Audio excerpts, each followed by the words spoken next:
I continue. So we were talking. So Aristotle says being has to be seen from two perspectives. One perspective is the perspective that remains the same. Another from the perspective of the changing. So the perspective which is called the same is called the act. And the perspective from which we see the changing path is called the potency. In simple words or philosophical words, being is composed of two principles. Being is composed of two principles, the principle of act and the principle of potency. The principle of act is the principle which tells us that being is the same. The principle of potency tells us that there is a change in the being. So this is how the theory of act and potency came about. For the problem and the solution given by the theory of act and potency.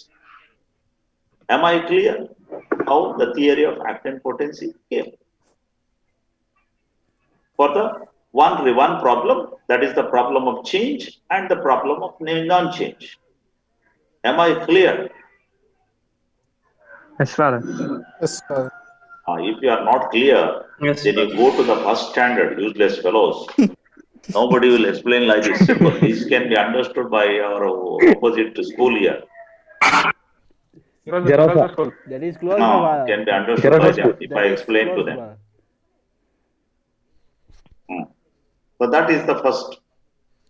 Another problem also came in philosophy, which also led to the theory of act and potency. Another problem also came in philosophy.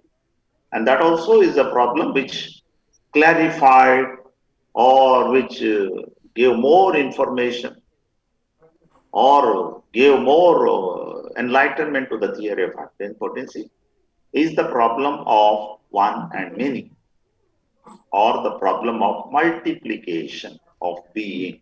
Another name for it is the problem of multiplication of being. Multiplication is many. The question was, is being one or many? Is perfection one or many? So I'm using this perfection can also be applied to being. Is it one or many? So I gave you in the class the example of beauty, for example. Is it one or many? I gave you. Remember the examples I gave you. So we see many beautiful things, many beautiful people.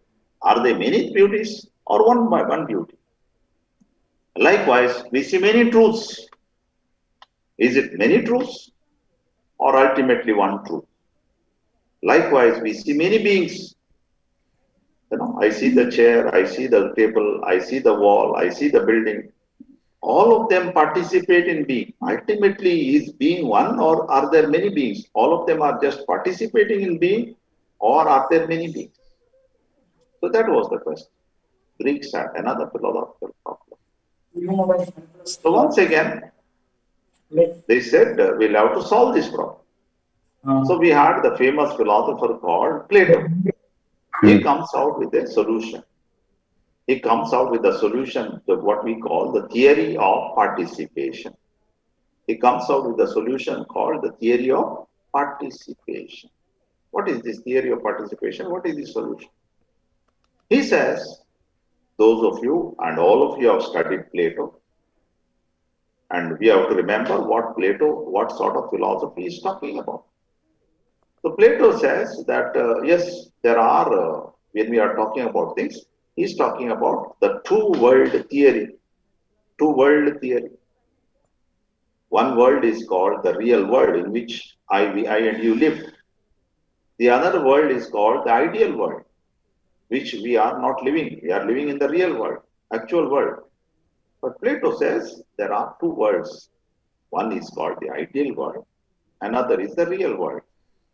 Now, in the ideal world, this particular philosopher says, all things are in perfection. Goodness, beauty, truth, love, everything is in its total perfection in an ideal world. Whereas in the real world, they are not in perfection. If they are in perfection, what happens? They are only one. They are not divided among themselves. So only one truth, one love, one beauty. You know, all they are in perfection. When things are in total perfection, they cannot be many, only one. When we talk about God, there are not many gods. One, because he is totally perfect. Whereas in the world of reality, we find many things. Why? Because they are not perfect. They are not perfect. That's why there are many. The world of reality only participates in the world of ideas. If the truth is one in the world of ideas, it has many shadows in the world of reality. It reflects in the world of reality. And in the world of reality, when it reflects, it shows many. When there is reflection, reflections are many. So that's the reason why reality is one. Perfect total reality is one. And it is not found in this real world. It is found in the world of ideas. But in the real world, realities are many, beings are many. Why they are many? Because they are not perfect. They only participate in the ideal world. They are only reflections of the reality which is found in the ideal world. Am I clear? Thus, he brings out the theory called the theory of participation. Am I clear? Yes, Father. Yeah, oh man, useless fellow. Yes, Father. Yes, Father. Ah, when I Yes, ask for Father. question examination, you have to answer like what, how I am answering. Yes, Father. Don't Sure, Father. say this fellow, oh, that Heraclitus flowing in the river. Heraclitus, river, father. Heraclitus, river. Heraclitus, river, river. It is river. You can't nonsense, good for nothing. If you say that, you will have to repeat exam 25 times. Am I clear? What Yes. I said just now. Yes, Ah. Father. Denzil, am I clear? What I said just now. Ah. So let us be very clear. So that is what Plato says. Sure, Father. Now, Yes, Father. another philosopher, this time there is a Christian Catholic philosopher of the 13th century. Who is that fellow? Thomas Aquinas. Thomas Saint Aquinas. Thomas Aquinas. St. Thomas Aquinas. St. Thomas Aquinas, a Christian philosopher of the 13th century. He also speaks about the theory of participation. He also says theory of participation. And here he speaks about not two worlds, but he speaks about two types of beings. There is an infinite being who is perfect, total, one, full, and there are finite beings which are participating in the fullness of the one being. So being is always one in its totality, in its fullness, in the infinite being. All other beings are only participating. The infinite being is, he says. Infinite being is, because that is the very nature of the infinite being to exist. Infinite being is, whereas finite beings have. Has. Finite beings have. See the verb, difference of verb. One is the verb of is, Has one. another is the verb of have. What does it mean? Why the difference? To have means somebody has given me. Is means I am. So finite beings only have beings because my being is not mine. It is given to me. If my being was mine, I would have existed all the time. I never existed all the time. Some years ago, I did not exist. And some more years, I will not. I don't know how many years now with this corona. I will be existing. I was thinking of a long life, but now looks to be very, frightening it is. No, you can, Father. So you see, how many years I do not know. So you see this one. So we do not know. 15 years, Father. What is that? So we do not know. So you just see, we do not have, I am not being. I have being. Being is being given to me. So once again, the theory of participation and the characteristic marks of the theory of participation of St. Thomas Aquinas is in your notes. Read that notes. Different points are there. But understanding, I suppose you understood what is the meaning. Did you understand what I'm talking about, St. Thomas? Yes, Father. Yes or no? Yes, yes. If you don't understand, call the Jerosa girls tomorrow to explain to you. Ah. So you see, this is the theory. So what St. Thomas Aquinas does, next step of St. Thomas Aquinas is, the next step that he does is, he combines the first problem, the problem of change and non-change, and is the second problem, the problem of one and many, is that he synthesizes, brings the two problems together, and he says both the problems are solved, both the problems can be solved by the theory of act and potency. He borrows the theory of act and potency from Aristotle. He borrows the theory of act and potency from Aristotle, because we have seen it was Aristotle.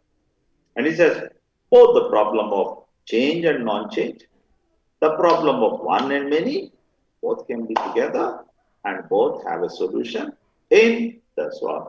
So St. Thomas's famous principle, act is not limited unless it is limited by potency. Except through potency. Remember that famous statement. Act is not limited except through potency. Act is not limited except through potency. So, synthesis of St. Thomas Aquinas, trying to bring the both problem together, create a solution to the theory of act. So, why things change? Because there is a potency. Why things change? Because they are limited beings.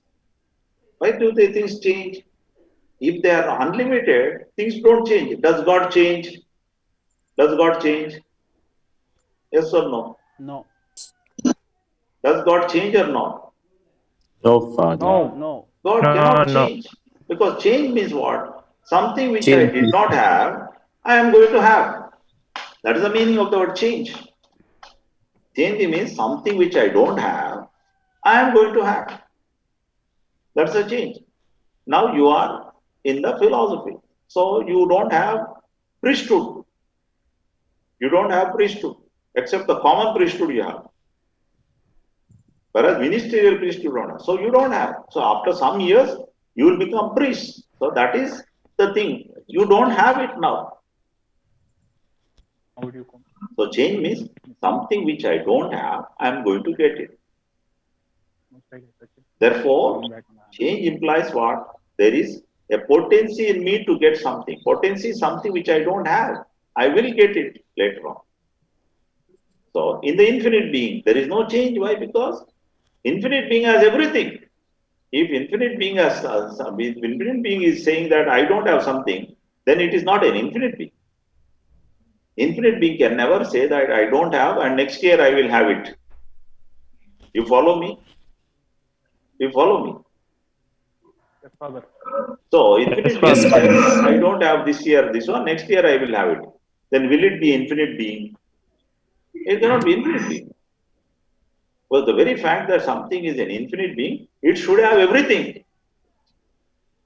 It should have everything. Then only it can be infinite being. Otherwise, how can it be infinite? So change implies that there is imperfection and there is perfection. The perfection part is called act, and the imperfection part is called potency. So what is an act? Act is the actual situation, what I have. It is the principle of perfection. It is the principle of perfection. The things which I have, it's the principle of perfection. It's already actuality. Whereas potency is called principle of imperfection or limitation. So potency limits me. I cannot. So why there are many beings? Because we have potency.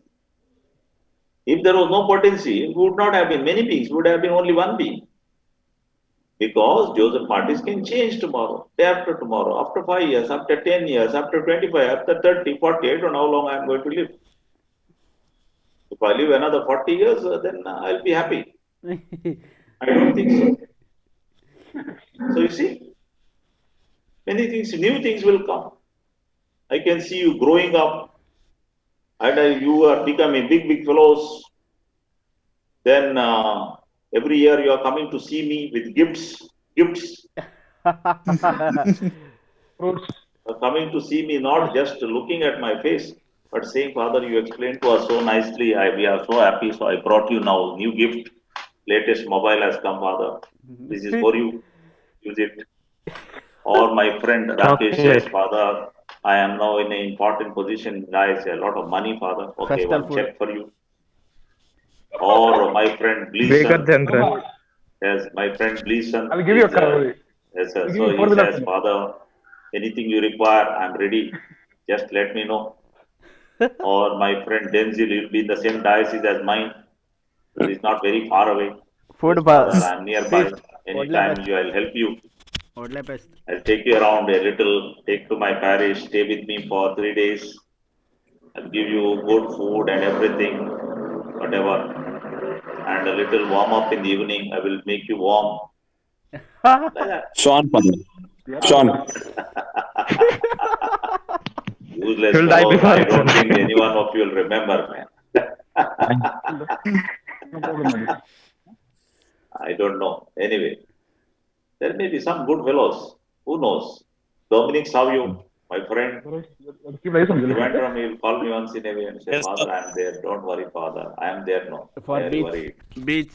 Sunset. I will take you to Beach. my You come to village Karan, Father. and we will You relax, come to Father. So anyway, you see, Father, if you go to Trivandrum, you can take class to Dominic Father every day. He'll be very happy. not then, man. No Not network now, problem. man. I'm talking about after 30 years, man. What class? Yeah, Father. But No, Father. Still he'll be a student of Father. So you see, Still he'll be a student. so you see, change. Oh, who is this fellow, man? Dominic Savio. Oh, you have got a huge minor seminary man there. Are you staying with your family? Respiratory. Oh, so many women are there, man. girls are there, no, Father?